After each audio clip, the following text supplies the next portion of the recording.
Oh, un instant. Elle se débattit, les mains tendues dans son dos. La fermeture éclair de sa robe bleu marine refusait de monter jusqu'en haut. Je n'arrive pas à la fermer.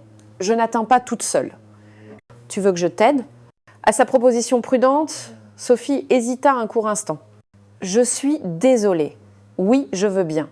Elle lui tourna le dos, sa nuque était exposée. Au moment où Pierre saisit la tirette pour la remonter, ses doigts effleurèrent sa peau. Son corps frémit légèrement, la main de Pierre s'immobilisa aussi. Tous deux ressentirent le frisson de cet instant. Voilà, c'est fait. Il se hâta de le dire, mais sa voix tremblait. Quand elle se retourna lentement, leurs regards se croisèrent. Soudain, l'air devint lourd et brûlant. « Merci », murmura-t-elle, ses joues étaient empourprées. Ils n'étaient plus simplement un beau-frère et une belle-sœur. C'était l'instant où ils commençaient à se voir comme un homme et une femme. L'histoire d'un beau-frère et d'une belle-sœur qui se rencontrent par hasard lors d'un voyage en solitaire commence maintenant. Pierre Martin a 55 ans cette année. Depuis qu'il a perdu sa femme, emportée par un cancer 2 ans plus tôt, sa maison est devenue terriblement silencieuse. La nuit dernière, incapable de trouver le sommeil, Pierre a réservé un billet de train sur une impulsion. Destination, Étretat, sans raison particulière.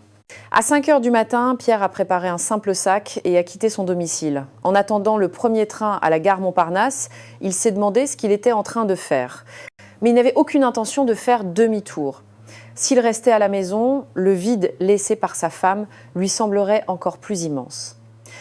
Dans le TGV, Pierre regardait le paysage défiler par la fenêtre. Les lieux de voyage qu'il avait visités avec sa femme lui revenaient en mémoire.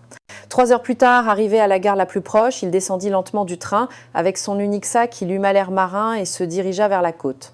Dans le taxi qui le conduisait à Étretat, le chauffeur engagea la conversation. « Vous voyagez seul, on dirait. »« Oui, juste pour prendre un peu l'air, » répondit Pierre. Le chauffeur hocha la tête d'un air compréhensif. Sur la route qui menait à la plage d'Étretat, de petites auberges et pensions se succédaient. Pierre en choisit une qui offrait une belle vue sur la mer et réserva une chambre. Après s'être enregistré, il entra dans sa chambre et ouvrit la fenêtre. Une brise marine fraîche caressa son visage. Après avoir défait ses bagages et s'être allongé un instant, Pierre sentit soudain la faim. Il réalisa, alors qu'il n'avait rien mangé depuis le matin. Se demandant s'il y avait un café dans les environs, il sortit. Il marcha lentement le long de la promenade du front de mer. Après environ 10 minutes, il aperçut un petit café. Une enseigne sobre indiquait « Café avec vue sur mer ». Devant le café, il vit une silhouette familière de dos. Cette silhouette lui semblant connue. Pierre s'arrêta. Lorsque la femme se retourna lentement, les yeux de Pierre s'écarquillèrent. Son intuition s'était confirmée. Pierre, Sophie Dubois, 45 ans, le regardait avec un air surpris. Elle tenait un café glacé à la main. Sophie était la sœur de la défunte femme de Pierre. Divorcée depuis 3 ans après l'infidélité de son mari, elle vivait seule. Sophie, quelle coïncidence, dit Pierre en s'approchant avec un sourire maladroit. Depuis les funérailles, il ne s'était échangé que quelques messages pour les fêtes. Sophie semblait plus mince qu'avant, mais ses cheveux coupés courts lui donnaient une allure plus élégante. « Comment vous retrouvez-vous ici ?» demanda Sophie, émerveillée. Pierre pensait exactement la même chose. « Vous aussi, vous voyagez seul ?» À la question de Sophie, Pierre hocha la tête. Elle dit qu'elle était seule aussi, avec un rire gêné. « Quand êtes-vous arrivée ?»« Ce matin. Et toi ?»« Je suis arrivée hier soir. » Ils se regardèrent un instant en silence. Ils avaient été une famille, mais leur relation actuelle était ambiguë. « J'avais juste besoin de sortir. Je me sentais étouffée, dit Sophie la première, avec franchise. Pierre comprenait parfaitement ce sentiment. « Moi aussi, » répondit Pierre avec empathie. Chacun devinait vaguement la situation de l'autre. « Vous avez dîné ?» demanda Sophie. En regardant sa montre, il était déjà plus de 18 heures. « Pas encore. Et toi ?» Pierre secoua également la tête. Sophie hésita un instant, puis dit prudemment « Si ça ne vous dérange pas, on pourrait dîner ensemble ? Manger seul, c'est un peu. » Pierre hésita un moment. Autrefois, ils étaient beaux-frères et belles-sœurs, mais maintenant ils étaient 2 adultes d'âge mûr et seuls. Cependant, lui aussi se sentait mal à l'aise à l'idée de dîner seul. Et c'était une chance de rencontrer une connaissance en voyage. Oui, avec plaisir. Finalement, Pierre acquiesça. Un air de soulagement apparut sur le visage de Sophie. « Où pourrions-nous aller ?» demanda-t-elle en regardant autour d'elle. Pierre ne connaissait pas non plus les lieux. Que dis-tu de cet endroit avec vue sur la mer » dit Pierre en désignant la plage. On voyait l'enseigne d'un petit restaurant de fruits de mer. Ils marchèrent côte à côte vers le restaurant. Pendant le trajet, ils se jetaient des regards prudents. En entrant dans le restaurant, au nom simple de la belle vue, il n'y avait que quelques tables. Heureusement, une table près de la fenêtre avec vue sur la mer était libre. « Asseyons-nous ici. » Pierre tira la chaise pour Sophie. Elle le remercia en s'asseyant. En regardant le menu, ils réfléchirent à ce qu'ils allaient commander. Un plateau de fruits de mer, qu'en penses-tu ? Parfait. Et une bouteille de vin blanc. À la suggestion de Pierre, Sophie hésita un instant, puis hocha la tête. Après tout, c'est un jour spécial. Lorsque la nourriture arriva et qu'ils se servirent le premier verre, ils étaient encore mal à l'aise. Mais après un verre de vin, ils commencèrent à se détendre. « Comment vas-tu ces temps-ci » demanda Pierre le premier. Sophie hésita, puis commença à parler lentement. « J'essaie de tenir, jour après jour. Quand je rentre du travail, c'est si silencieux. » Sa voix était empreinte d'une profonde fatigue. Pierre connaissait trop bien ce sentiment. C'est pareil pour moi. L'appartement me semble immense, répondit doucement Pierre. Ils contemplèrent silencieusement les blessures de l'autre. Ma sœur me manque, dit soudain Sophie. Le cœur de Pierre se serra. À moi aussi, répondit-il avec difficulté. Ils partagèrent leur chagrin pour la personne disparue. Si elle était encore en vie, nous ne nous serions jamais rencontrés comme ça, dit Sophie. Pierre ressentit une émotion complexe. C'était vrai, mais cela laissait un goût amer. Dehors, la nuit était tombée et le restaurant était rempli d'une lumière chaleureuse. Pierre observa attentivement le visage de Sophie. Sous la lumière tamisée, elle dégageait un charme différent. Elle n'était plus la femme de quelqu'un, ni la belle-sœur de quelqu'un, mais simplement Sophie. « Vous ne pensez pas à vous remarier ?» La question soudaine de Sophie décontenança Pierre. « Je n'y ai pas encore pensé, » répondit-il honnêtement. Sophie hocha la tête. « Moi non plus, je n'arrive pas à imaginer revivre avec quelqu'un. » Ils se reconnurent dans leurs blessures respectives. Mais un coin de leur cœur se sentait vide. « Qu'as-tu prévu pour demain » demanda Pierre pour changer de sujet. Sophie haussa les épaules en souriant. « Pas de plan particulier, juste regarder la mer et me reposer. Et vous ?» Pareil, je suis juste venue pour ne pas être seule, dit Pierre franchement. Sophie le regarda avec un air compréhensif. Alors, on pourrait passer la journée ensemble demain ? À la proposition de Pierre, Sophie parut surprise un instant, mais elle hocha rapidement la tête. D'accord. Ce sera bien mieux que seul. Ils se regardèrent, envahis par des émotions complexes. Il se fait tard, on devrait rentrer, dit Pierre le premier. Sophie hocha la tête avec une expression de regret. Sur le chemin du retour à la pension, ils étaient encore plus silencieux, chacun essayant de mettre de l'ordre dans les changements qui s'opéraient en eux. « On fait quoi demain alors ?» demanda prudemment Sophie. Pierre hésita. « J'aimerais qu'on soit encore ensemble demain. » Ah ! La réponse franche de Pierre surprit Sophie, mais elle ressentait la même chose. De retour dans leurs chambres respectives, Pierre ne trouva pas le sommeil. Les pensées de Sophie ne quittaient pas son esprit. « Je ne devrais pas », se réprimanda-t-il. Mais son cœur penchait déjà vers elle. Il ne savait pas que dans la chambre d'à côté, Sophie était également incapable de dormir, troublée par les nouveaux sentiments qu'elle éprouvait pour Pierre. Ce n'est que vers 2 heures du matin que Pierre s'endormit enfin, mais même dans ses rêves, l'image de Sophie ne cessait d'apparaître. Le lendemain, à 6 heures, Pierre et Sophie allèrent voir le lever du soleil sur les falaises d'Étretat. Une certaine gêne persistait, mais l'ambiance était plus détendue que la veille. Il y avait quelques personnes sur la plage.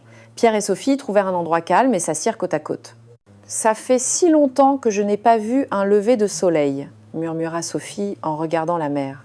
Pierre hocha la tête et jeta un coup d'œil à son profil. Le soleil matinal éclairant son visage la rendait encore plus belle. Surpris par sa propre pensée, Pierre détourna le regard.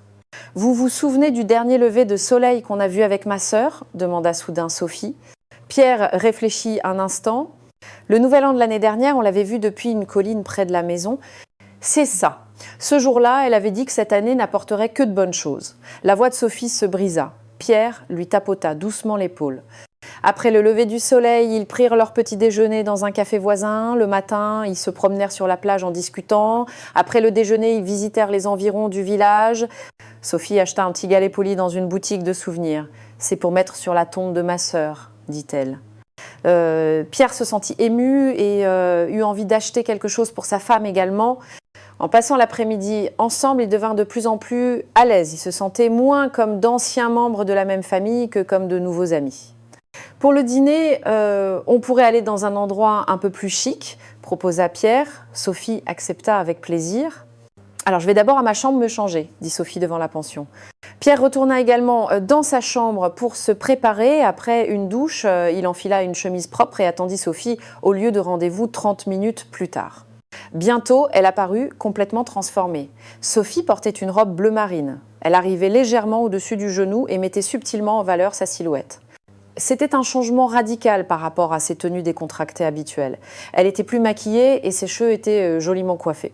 « Désolée, je suis en retard », dit-elle en s'approchant. Pierre resta sans voix un instant devant sa métamorphose. « Non, non, tu es très jolie », la complimenta-t-il maladroitement. Sophie rougit et le remercia. « Vous aussi, vous êtes très élégant ». La remarque de Sophie fit plaisir à Pierre. C'était la première fois depuis longtemps qu'il recevait un compliment. Sur le chemin d'un restaurant italien un peu à l'écart de la plage, ils marchaient côte à côte. Le parfum subtil de Sophie flottait dans l'air. Au moment de s'asseoir au restaurant, Sophie s'arrêta brusquement. « Oh, un instant !» Elle se débattit, les mains tendues dans son dos. La fermeture éclair de sa robe n'était visiblement pas montée jusqu'en haut. « Je n'arrive pas à la fermer. Je n'atteins pas toute seule », dit Sophie embarrassée. Pierre ne sut que faire pendant un instant. « Tu veux que je t'aide » demanda-t-il prudemment. Sophie hésita, puis hocha la tête. « Je suis désolée, oui, je veux bien. » Sophie tourna le dos à Pierre. Sa nuque et une partie de son dos étaient exposées. Pierre sentit son cœur battre plus vite et s'approcha lentement. Il pouvait sentir la chaleur du corps de Sophie. En essayant de remonter la fermeture, il constata qu'elle était coincée. Pierre dut se rapprocher encore, sa poitrine frôlait presque le dos de Sophie. Il pouvait même entendre sa respiration. En remontant la fermeture, les doigts de Pierre effleurèrent la nuque de Sophie. À cet instant, le corps de Sophie frémit légèrement, elle laissa échapper un petit soupir. La main de Pierre s'immobilisa aussi, tous deux ressentirent le frisson de cet instant. C'était pas une simple aide, c'était autre chose. Pierre se ressaisit et remonta la fermeture jusqu'en haut, mais sa main continuait de trembler. « Voilà, c'est fait », dit-il précipitamment, mais sa voix était devenue rauque. Quand Sophie se retourna lentement, leurs regards se croisèrent. Soudain, l'air devint lourd et brûlant. Les joues de Sophie étaient empourprées et le regard de Pierre n'était plus le même. Tous deux comprenaient la signification de ce qui venait de se passer. « Merci », murmura Sophie. Sa voix aussi tremblait. Pierre sentit son cœur s'emballer. Une émotion complètement nouvelle l'envahissait. « Allons-y », dit Pierre maladroitement. Mais aucun d'eux ne pouvait oublier facilement ce qui venait de se passer. Une tension étrange flottait entre eux pendant qu'ils entraient dans le restaurant. Ils sentaient tous les deux qu'ils étaient plus simplement beaux-frères et belles-sœurs. Assis à table, ils n'osaient pas se regarder dans les yeux, conscients du courant subtil qui flottait dans l'air. Pendant tout le dîner, Pierre était confus. Chaque fois qu'il regardait Sophie, son cœur s'emballait. Sophie, elle aussi, évitait son regard. L'incident de la fermeture éclair avait complètement changé l'atmosphère entre eux. « Les pâtes sont délicieuses », dit Sophie pour briser la glace, mais sa voix tremblait. « Oui, la cuisine ici est bonne », répondit brièvement Pierre. Il était constamment conscient de ses lèvres et de la ligne de son cou. L'image de Sophie dans sa robe ne le quittait pas. Autrefois, il la voyait comme sa belle-sœur, mais maintenant, c'était complètement différent. « Un autre verre de vin ?» demanda Pierre. Sophie hésita, puis hocha la tête. « Oui, volontiers. » Avec le vin, l'atmosphère devint encore plus subtile. Les joues de Sophie rosirent légèrement et le regard de Pierre devint plus audacieux. « Pierre !» l'appela soudainement Sophie. Il la regarda. « J'ai vraiment passé une excellente journée. » Les mots de Sophie firent battre le cœur de Pierre. Il sentait qu'il y avait plus qu'un simple remerciement. « Moi aussi », répondit-il sincèrement. C'était la première journée agréable qu'il passait depuis très longtemps. Après le dîner, ils se promenèrent le long de la mer. Le bruit des vagues dans la nuit était apaisant. Assis côte à côte sur un banc face à la mer, ils restèrent silencieux un long moment. Le clair de lune illuminait la mer. « Il y a tellement d'étoiles !» dit Sophie en levant les yeux au ciel. Pierre fit de même. « On ne voit jamais autant d'étoiles à Paris. » C'est vrai, quand j'étais petite avec ma sœur, on en voyait beaucoup comme ça à la campagne. La voix de Sophie était nostalgique. Pierre regarda son profil. Sous le clair de lune, il était encore plus beau. Pierre dut admettre qu'il la voyait comme une femme. « Pierre », dit Sophie en s'arrêtant soudainement. Il s'arrêta aussi et la regarda. « C'est peu, être une question étrange, mais, commença-t-elle avec hésitation. Pierre attendit la suite. « Comment me voyez-vous » La question de Sophie le déstabilisa. Il ne savait pas quoi répondre. « Que veux-tu dire » Sophie rougit encore plus et baissa la tête. « Juste, en ce moment, comment me voyez-vous » Au mot de Sophie, Pierre comprit vaguement ses intentions. Il ressentait la même chose. « Non, rien, c'était une bêtise », se reprit-elle vivement. Mais Pierre ne pouvait pas laisser passer ça. « Sophie » l'appela-t-il. Elle leva lentement la tête. Quand leurs regards se croisèrent à nouveau, une émotion indescriptible passa entre eux. Mais tous deux avaient peur de l'admettre. « On ne devrait pas faire ça, n'est-ce pas ?» dit Pierre avec difficulté. Sophie hocha la tête, les larmes aux yeux. « Je sais, mais… » Elle laissa sa phrase en suspens. Ils se regardèrent avec un sourire maladroit mais chaleureux. C'était un sentiment de connexion qu'ils n'avaient pas ressenti depuis longtemps.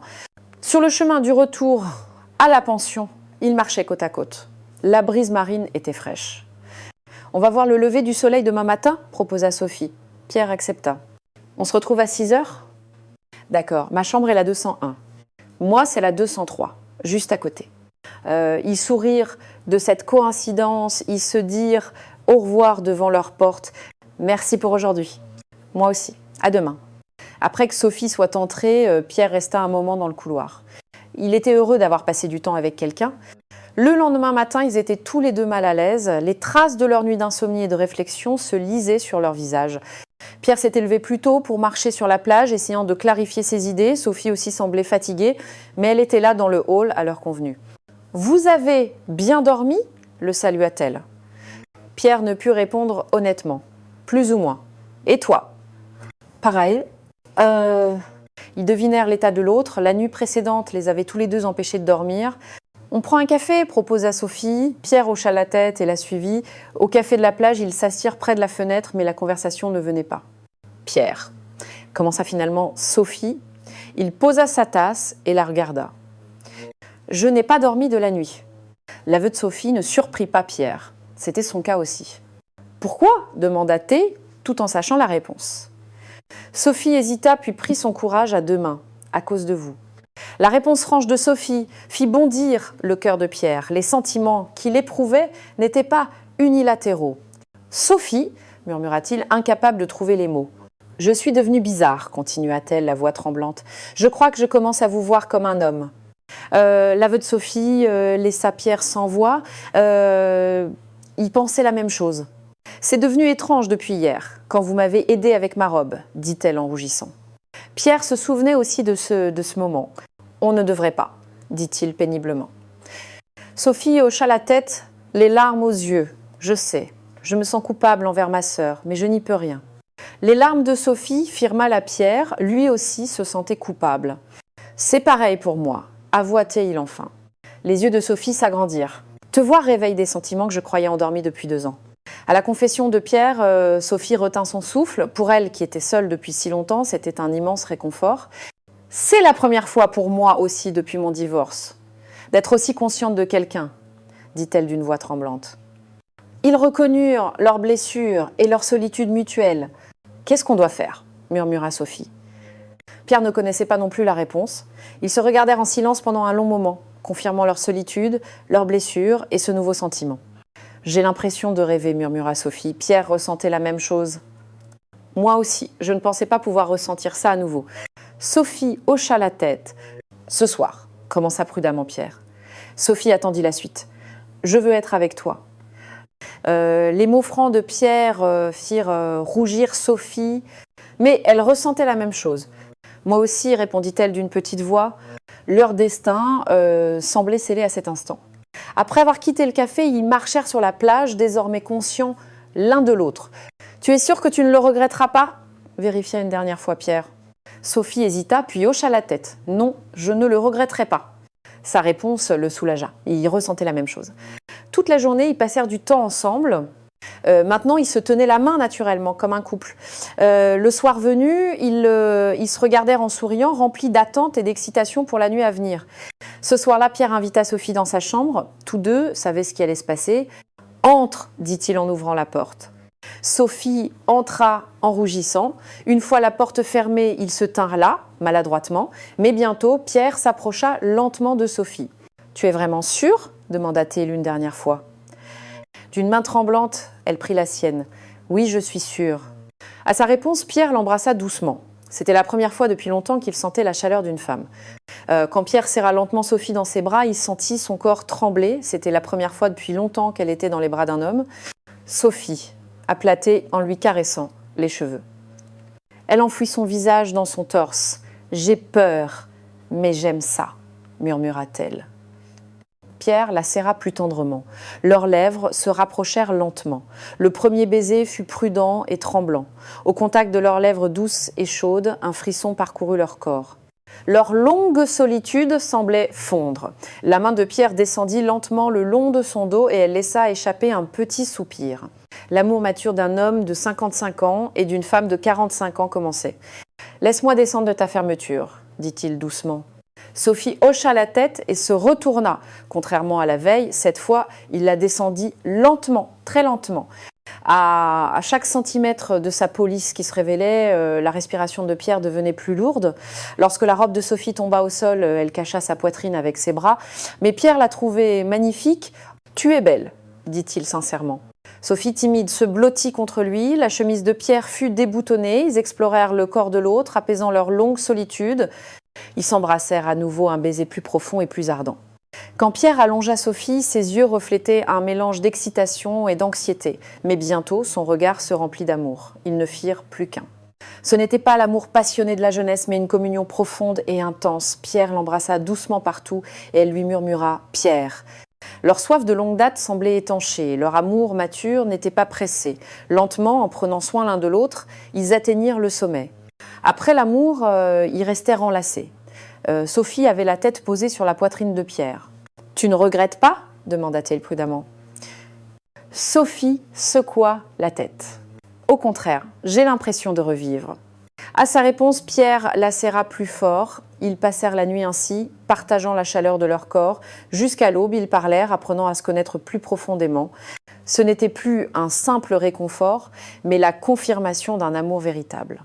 Le lendemain matin, le soleil filtrait à travers les rideaux. Pierre regarda Sophie endormie dans ses bras. Son visage était paisible. Mais l'esprit de Pierre était confus. Il était heureux, mais aussi anxieux. Il ne savait pas ce qui se passerait à leur retour à la réalité. Quand Sophie ouvrit lentement les yeux, ils se regardèrent, confirmant que la nuit n'avait pas été un rêve. « Bonjour », dit Sophie, timide. Pierre lui caressa les cheveux. « Bien dormi ?»« Oui, comme je n'avais pas dormi depuis longtemps. » Sa réponse fit sourire Pierre, c'était son cas aussi, mais le temps passait et la réalité se rapprochait. C'était un lieu de vacances et ils devaient bientôt retourner à leur vie quotidienne. « Qu'est-ce qui va se passer quand on rentrera à Paris ?» demanda Sophie anxieuse. Pierre avait la même inquiétude. « Je ne sais pas, pour être honnête. » Le regard des autres et la réaction de leur entourage l'inquiétaient. « Qu'est-ce que les gens diront s'ils l'apprennent ?» dit Sophie inquiète. C'était la plus grande crainte de Pierre. « Je me sens mal vis-à-vis de ma sœur. » dit Sophie, les larmes aux yeux. Pierre ressentait aussi cette culpabilité, moi aussi. Mais il ne put finir sa phrase, déchiré entre la culpabilité envers sa femme et son amour pour Sophie. « Je sais que c'est mal, mais je ne sais plus », dit-il avec difficulté. Mais il ne voulait pas la laisser partir. « Je ne sais pas non plus. Ma tête me dit non, mais… » Sophie enfouit son visage dans son torse. Ils restèrent enlacés en silence. « Et si nos familles l'apprennent ?» demanda Sophie. C'était une autre grande inquiétude pour Pierre. Ils s'y opposeront, évidemment, dit-il avec réalisme. Sophie hocha la tête. « Alors, qu'est-ce qu'on doit faire ?» Pierre avait du mal à répondre. C'était un problème sans solution. L'heure du départ approchant, ils firent leur bagage le cœur lourd. Le temps heureux touchait à sa fin. « On doit vraiment rentrer ?» dit Sophie avec regret. Pierre ressentait la même chose. « Il le faut. On ne peut pas fuir la réalité, dit-il amèrement. Sophie hocha la tête et finit sa valise. Le trajet vers la gare était lourd et silencieux. L'atmosphère était morose, contrastant avec le bonheur de la veille. « On prend le même train », proposa Pierre. Sophie acquiesça. Dans le train, ils étaient assis côte à côte mais ne parlaient pas beaucoup. En regardant le paysage, Pierre était perdu dans ses pensées, se demandant si ce sentiment était réel ou une simple solitude. Plus Paris approchait, plus leur cœur s'alourdissait sous le poids du retour à la réalité. Comment va-t-on faire ? Demanda une dernière fois Sophie. Pierre ne put lui donner de réponse définitive.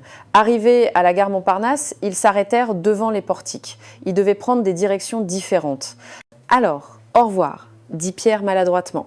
Sophie hocha la tête, retenant ses larmes. « Je t'appellerai ?» demanda-t-elle prudemment. Pierre hésita. « Laissons-nous un peu de temps, d'abord. » Sophie fut déçue par sa réponse, mais dit qu'elle comprenait. Ils s'étreignirent brièvement avant de se séparer. « Merci pour tout, vraiment », furent ses derniers mots. Pierre la regarda s'éloigner, le cœur serré. De retour chez lui, Pierre s'assit seul sur le canapé. Les moments passés avec Sophie tournaient en boucle dans sa tête. En regardant la photo de sa femme, ses sentiments étaient confus. La culpabilité et le manque se mélangeaient. Les jours passèrent, mais il ne cessait de penser à elle. Le désir devenait même plus intense. C'était la même chose pour Sophie. Le temps passé seul lui semblait encore plus solitaire. Une semaine plus tard, Pierre tenait son téléphone hésitant. Le numéro de Sophie était sur l'écran. Envoyer un message ou pas ? Il réfléchit longtemps, ses doigts suspendus au-dessus du clavier. « Salut, tu vas bien ?» Il finit par écrire un simple message, mais ne put se résoudre à appuyer sur « Envoyer ». À ce moment-là, son téléphone sonna, le nom Sophie s'afficha. Surpris, il hésita à répondre, la sonnerie continuait, sa main se déplaça lentement vers le bouton d'appel. Mais il n'appuyait toujours pas.